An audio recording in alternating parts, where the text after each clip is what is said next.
La saison qui vient de terminer s'est une fois de plus déroulée dans une ambiance bien spéciale. Pas de visite à la cabane, pas de grands repas en groupe, mais aussi pas de calendrier standard. Tout a débuté plus tôt et chez nous, à Tewksbury, on a fermé boutique plus de 2 semaines avant notre habitude qui nous mène normalement au premier jour de mai. Mais la nature a été généreuse et on a fait en 3 semaines ce que l'on arrive normalement à faire en plus d'1 mois. Une saison spéciale pour nous aussi parce qu'en plus de faire les sucres, on a pris le temps de documenter ce qui se passe dans la MRC de la Jacques-Cartier en acériculture. Ça nous a permis de prendre conscience que Patrick Bertrand, conseiller du club d'encadrement technique acéricole de Portneuf, offrait ses services jusque dans notre coin de pays.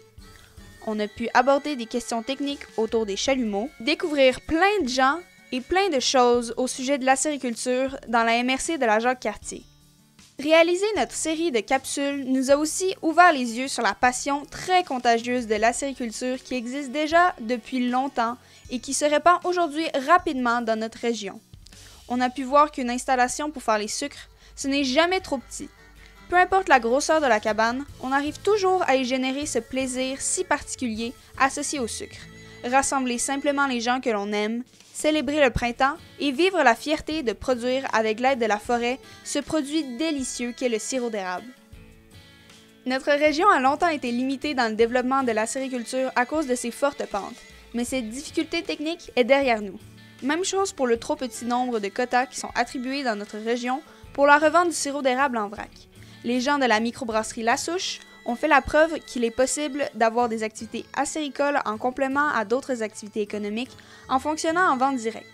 Avec leur projet de sucrerie en plein cœur du village de Stoneham, on a vu qu'avec un peu d'imagination, on peut mettre le sirop d'érable au menu de bien des entreprises qui voudront se lancer dans cette aventure qui représente à terme plus de 32 millions de retombées économiques potentielles pour notre MRC.